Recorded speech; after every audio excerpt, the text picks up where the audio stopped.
Réponse immédiate de l'exécutif par la voix du Premier ministre après ce drame qui bouleverse le monde éducatif et plus largement la France entière. François Bayrou annonce ce soir à la télévision l'interdiction immédiate de la vente d'armes blanches aux mineurs. Le Premier ministre se dit également favorable à l'installation de portiques aux entrées des établissements scolaires. Alexandre Chauveau, les propositions sont multiples, mais elles peinent à convaincre tout le monde.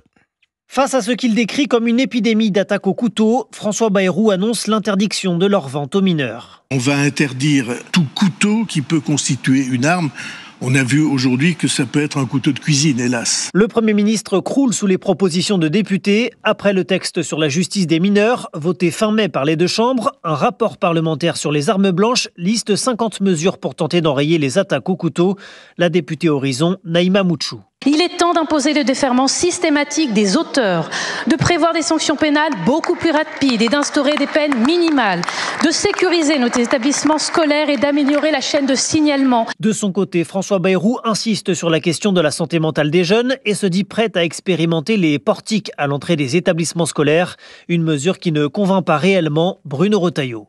On voit bien qu'un portique, par exemple, ne peut pas détecter des couteaux en céramique. La réponse, elle ne peut pas être seulement sécuritaire. Et le ministre de l'Intérieur de remettre en cause le laxisme qui aurait, selon lui, déconstruit les notions de respect, d'autorité et de hiérarchie.